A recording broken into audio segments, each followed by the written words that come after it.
Welcome to Safe and Sound, sponsored by White Mountain Fire and Life Safety. Today on the show, we have Becky Sowers, RN and Public Health Nurse with Navajo County Public Health, and Tracy Ditton, hairdresser with Donna and Company. Welcome to the show, ladies. Thank you. I can't thank you guys enough for coming on here, and I have to start with you. Thank you for convincing them, Tracy, to come on the show. It's October, and the reason I wanted you guys on the show is because October is Breast Cancer Awareness. And we want to do something a little special and actually talk to some survivors of breast cancer. And so I'm going to start by Becky. You can say your full name if you want again, and tell us how long it's been that you've been breast cancer free. Okay. My name is Becky Sowers, and like you said, I'm a nurse, and I work at Navajo County Public Health. And I got diagnosed with breast cancer August of 2012. So I am 3 years out. Congratulations. Thank you. And Tracy? Yeah. I'm Tracy Ditton, and I'm a hairdresser, and I work at Donna and Company. And the first time I was diagnosed was June 2011, and I was diagnosed a second time March 2012. So I'm 3 years out. Good for you. 3.5. Yeah. Now, Get that happen. Yes, it's important. Yes, it is.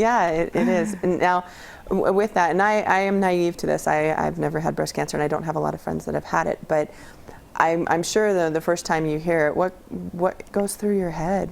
I mean, and this is any cancer. I mean, is it? Do you go through the 7 stages? I mean, is it? I mean.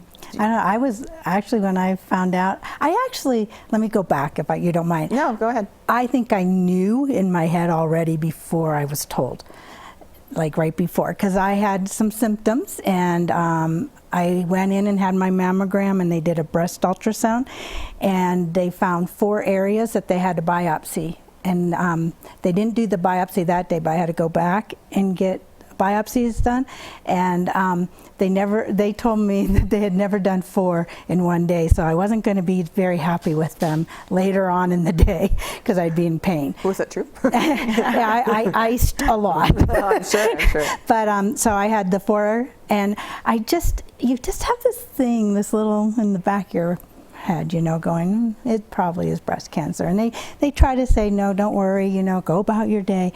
But I was at work.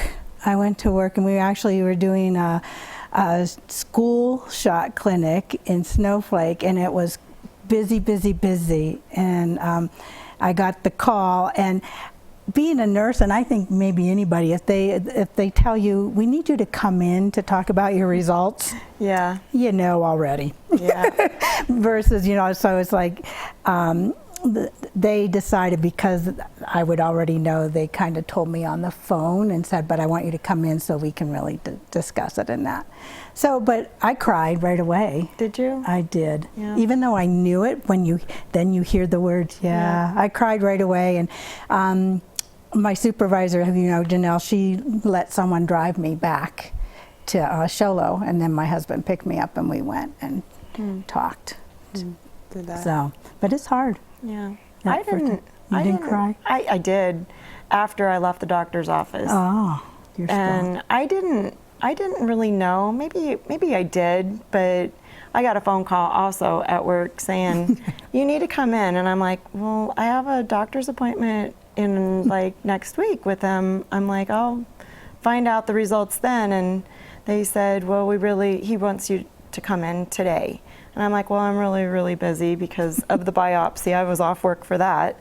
And now I can't take any more time off. And she goes, okay, well, we'll see what he says. So 10 minutes later, they called me back and said, he would really like to see you today. And so then I went to my boss, and I'm like, he really wants me to come in today. I go, do you think I should be worried? And I'm trying to talk myself out of it. And so I'm like, okay, everything's fine. And I go in there, and he says, you have invasive lobular carcinoma. And I'm like, okay, what's that? I would have been. And then he's like, that's cancer. And I think the first thing I said to him, which was kind of stupid, was like, well, but I breastfed my kids. Supposedly you're not supposed to get cancer if you breastfeed. Oh, really? You're supposed to breastfeed And I'm every like, 6 well, months. nobody in my family Yeah. has ever had breast cancer. And I'm like, are you sure? And he said, yep, that's what it is. So, but yeah, afterwards I got in my car, I cried, called my girlfriend because my husband was out of town. And she met up with me and cried and, you know, so. Now, Lots of crying for a while. oh, I'm Till- sure. It takes a while to process it. I It think. does, Yeah, I wouldn't think that would be an overnight thing. yeah. Yeah. And now, how did you guys, did you find it through a self-exam I mean, how did you know to go get a mammogram? Was it just your time to get a mammogram, or? No, actually, I always did get my mammograms. I started when I was 40, and I got my mammograms every year in October. So automatically I did them every year. So mine in October was normal. But I started having some symptoms, and it wasn't a lump. I couldn't feel a lump for mine, but I started having symptoms. What symptoms do you have? It's kind of personal. Okay, but then don't say it. It's okay. I could say it because if it helps somebody else, Sure. you know. But I had spontaneous discharge from on my nipple.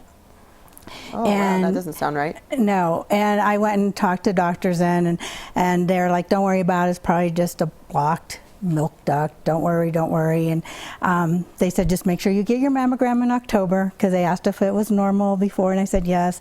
And then it was a couple months later, and I was still having it, and I just said, "Okay, don't worry, Becky." And then I had spontaneous bleeding. Bloody discharge from it. Oh. So when I got the bloody discharge, they said I needed to go in and have my mammogram sooner. So I had a mammogram in July then of 2012. And So just from October to July? well, Wow. and my symptoms started in February of 2012. So that was pretty aggressive. Yeah, mine was fast growing. Yes. Oh, wow. And then what brought you in? Or how did I you- went in for a routine mammogram, and I did mine every 6 months because I had cysts in mine, and they were watching one that was pretty large, and so one of the doctors, Dr. Kavanaugh, says, "You ready to get that bad boy out?" And I'm like, "Sure." So I'm like, "If it needs to come out," I go, "Did it get bigger?" And he goes, "No, it actually got smaller." But he goes, "It looks funny, so we should get it out." So I got it out. The biopsy came back abnormal, so they sent me to a surgeon, and he wanted to do a lumpectomy. And I still was like, okay, you know, and he says, well, it could, you know, possibly be cancer. And I'm like, cancer? I don't even want to think about that. You know, cross that bridge, you know, if I have to. And sure enough, it came back, the lumpectomy, he found cancer.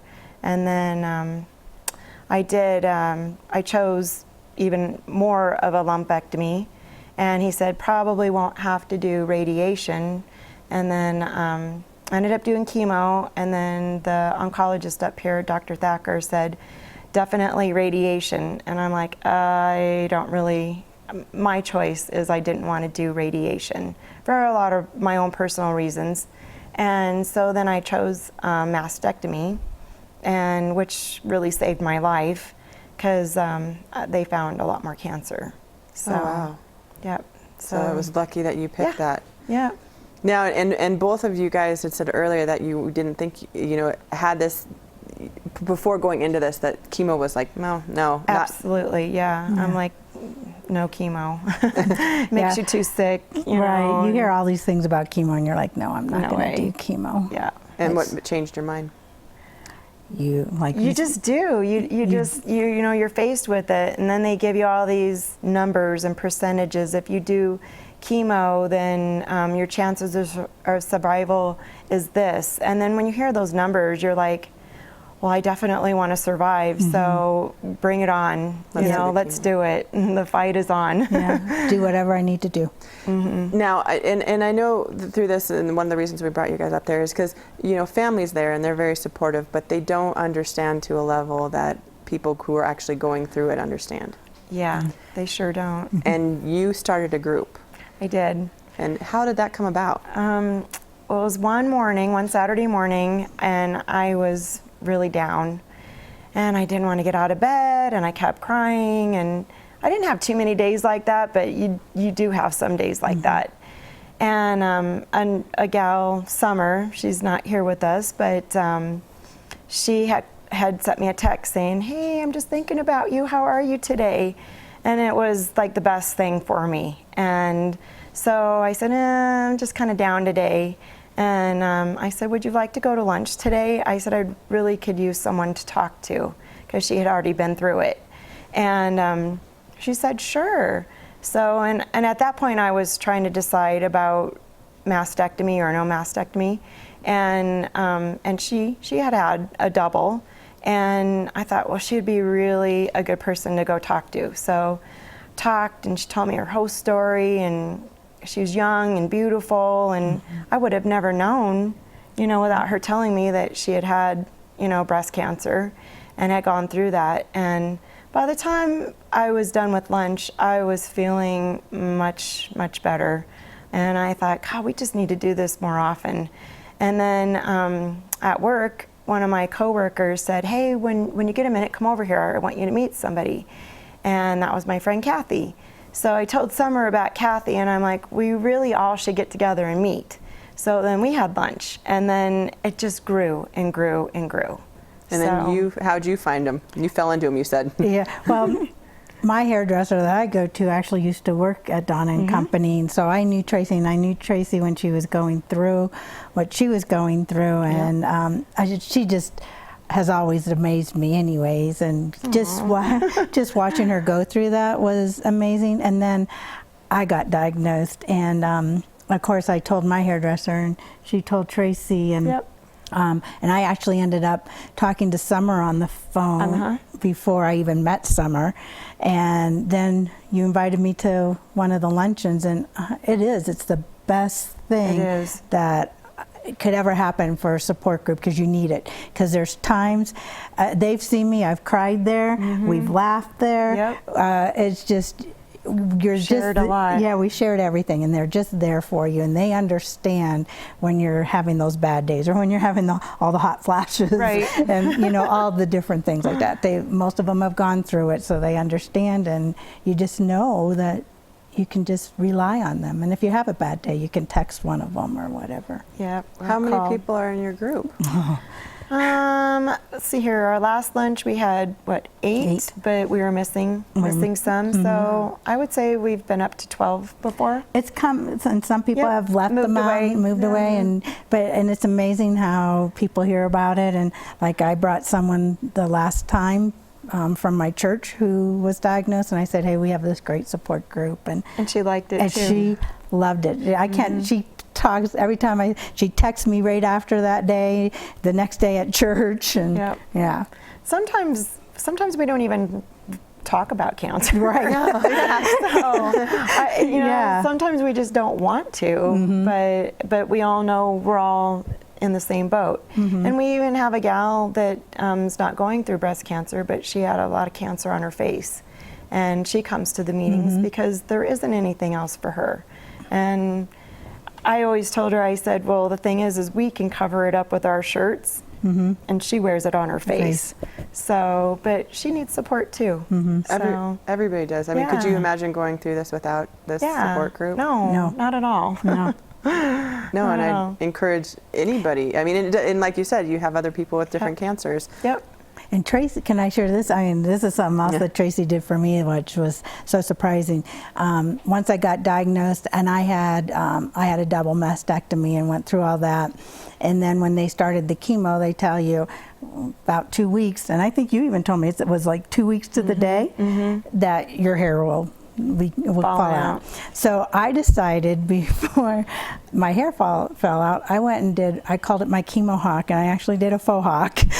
I put flowers in it and everything. It was really cute. But she came. She came for that. Yeah. She brought me scarves and showed me how to do the scarves. Yep. And you came too. Were you there when they shaved my head too? Yep. Yep. She came. It was the day after Thanksgiving, and it started falling out Thanksgiving Day. And remember, I just said, okay, it has to come off now. And I called my hairdresser, and she said, I'll meet you the next day. And Tracy came, Can't and stand it when it's falling out. Yeah. You just want to No, get rid it's of a it. Constant, well, and it's constant. It's falling reminder. and falling and falling out like it's snowing on you. yeah. So she came even for that. So it's just amazing, just like that. That's just another support. Even though my husband was there, and another girlfriend was there, and my sister was there. Yeah. And I think we were all crying. And you guys were talking something, you do something with that, don't you? Yeah, if anybody ever wants, they're going to go through chemo and they want to play with their hair before they lose it, they want to try a bunch of different hairstyles, I'd be happy to cut for them, and I'll do it for free and style them, and after it's growing back in, I'll help them out, get a new style going for them. So, Because your hair usually comes back curly. yep. Oh, really? Yeah. Well, and that's the thing we said with the scarves and stuff. I don't know how to put a scarf on my head, and that's Yeah. colorful, and that's beautiful, and that's fun. Yeah. And going through cancer, you're not losing your beauty. Right. You don't lose who you are. You just have, and I can't relate, but you're not losing your beauty. And no matter what, with hair or without it, you're still beautiful. Right. And you still deserve to celebrate that. Right. I braided some scarves and had them down this way because that's the first time I had long hair. I know, right? So my scarf was my hair. That's pretty, and that's so pretty. There's great ways to do that. Now, what do your family members think of the support group? Did they see a difference or anything before and after? My husband loves her. I think my husband likes that we have it. Yeah. I really do, because I tell him, I'm like, oh, we got a luncheon today. He goes, oh, with your girls? And I'm like, yep. And he's like, well, go have fun. And I'm like, oh, we will. Yeah, my husband says the same thing. Anytime, anything with the support group, if we're getting together. I think we got together just by chance. One night we were just texting. She goes, hey, can you go out? And I'm like, yeah. And I just text my husband, Tracy and I are getting together. And it's like, okay, go. Yeah, it's definitely a good thing to have. It turns your hard days into good ones. It does. Puts a smile on her face. Huh? It does. Well, and helping others, like your other girlfriends that are part of this. I Right. mean, being able to have them come in and sit there and be like, Yeah. I'm having a hard time. Well, one, I can relate, and two, you're going to leave Right. here and you're going to be like, this is doable. I can do it, because chemo it's very difficult to go through. Yes. And stories I've heard. Yeah. And you do need that support, and your family is there and they support you, but they cannot relate. Right. My hardest with the chemo, I don't know if it happened to you. Mine, got through it. I didn't lose my eyebrows or my eyelashes. And I was like, oh, I'm going to make it. And my last one, I lost them all. And Yep. I lasted overnight. And that was the hardest thing for me to wake up. And I went, oh, what happened? I know. Where's my eyelashes? Where's my eyebrows? Now, in your groups, do you guys, I'm sure you guys share secrets or what, I know that one lady one time told me, I was talking to her, and she says, if you know anybody going through cancer, just tell them buy a bunch of potatoes, mashed potatoes, because that's what she ate to help her get through, is she could eat the mashed potatoes a little at a time. I don't know if there's little things like that or I that was helped bad. you. You were bad. I didn't have any taste going through chemo at all. No taste whatsoever. And top ramen was, I could taste a little bit of the salt. There's so much salt. Oh, yeah. Oh, wow. But I yeah. could taste that just a little bit. So that was like my favorite thing to eat when I was going through chemo. See, mine was, I had a huge salty taste. Everything, even water, tasted like salt. So guess what I liked? Sugar. Oh, yeah. chocolate. Cause candy. so I ate a salt. lot of chocolate You earned it. You deserved it. until afterwards, and you're like, oh, now what do I do? Now I have this craving for chocolate all the time. So chocolate makes me happy. But everything tasted like salt to Yeah. me. Oh, wow. So, and everybody has a little bit of a different Different. reaction. There are things that are pretty consistent throughout people as well. You know, the losing the hair Right. Yeah. is It pretty affects your consistent. fingernails. Yes. affects your, I mean, I had mouth sores, no taste. Fatigue. Yeah, fatigue. You get. I think that was probably one of my hardest. Right. Because and I think you were too. But we were very active people beforehand, so you're going through that, and you're just extremely tired. You just. Yeah. It's not like you want to sleep. There's just you don't have any energy to do anything. Right. And I know. Like when I first was diagnosed too, they say, oh well, yeah, you just need to decide which surgery you want, a lumpectomy or a mastectomy, and move on, you know, you're good. And they make it sound like it's just going to be over just like that. But for me, I mean, it was a long 2 years of my life. And still, you know, it's still different. I'm different. But yeah, it's they make it sound, the doctors kind of make it sound like No big deal. Yeah, no big deal. You got this. And gosh, Do you remember what Summer said? I wished I remember. Last summer, she said one of her doctors. It was her one of her with the hip when they Okay. went to the hip, and they said you it's not like that you're going to die the next day, so you have time to think about this and decide. Right. And I wasn't told that. It's like you Yeah. got to make a decision right now. What are you going to do? Yep.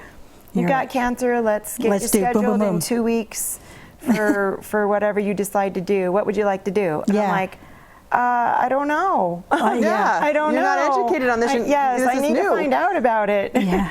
So, and that's the thing. that You res- have time to decide. You don't have to make a decision right now. Yeah. So, I think, you know, when we were talking, like if somebody could get something out of this, I think that would have been so nice for me that you could take that breath, take a breath and look at it. Yeah. And then make your decisions instead of feeling like you have to make them boom, boom, boom, boom, Yeah. boom. Oh, and that's an important decision because I know in the back of your head you're probably thinking, did I make the right? Is this the right Right. decision? I want to make the right decision. I Right. want. But to you survive have, this. like, I don't know about you, like but my husband was like, okay.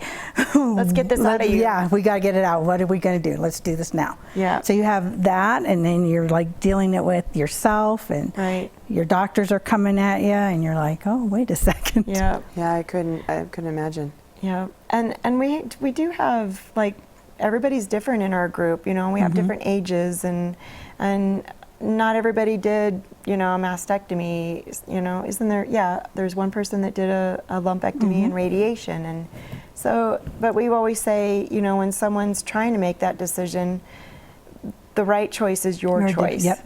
So That's it's- another good it's- point. It's not up to me. It's not up to Becky. It's not up to your doctor. It's what you feel is right for For you. you.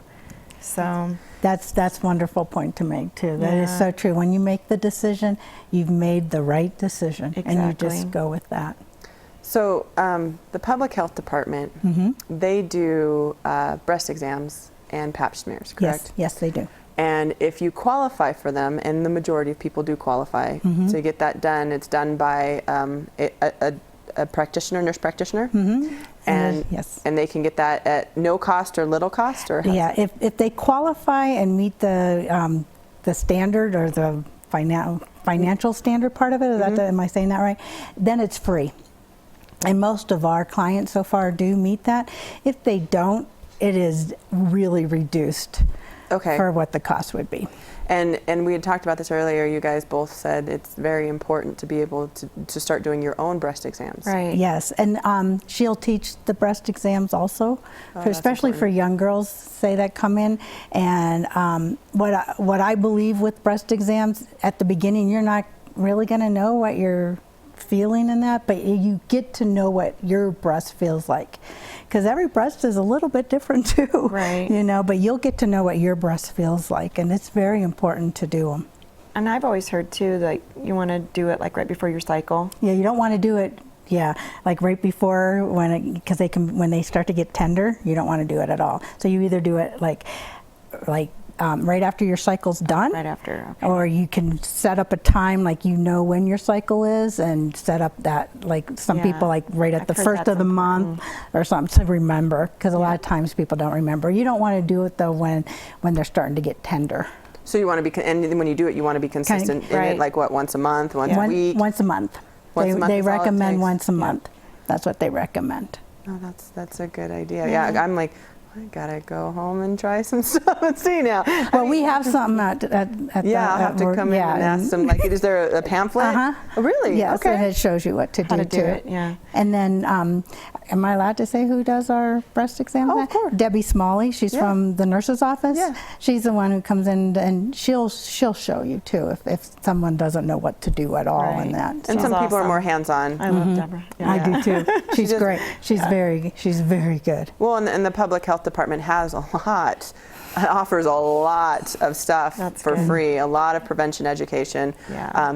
And this is about prevention. You know, Right. you're trying to get to as fast as you can. And somebody who like me, who's not 40 yet, I should probably get on those breast exams as soon as possible. You should, because I know a 21-year-old that found a lump, and she did pursue it, but the doctors didn't want to.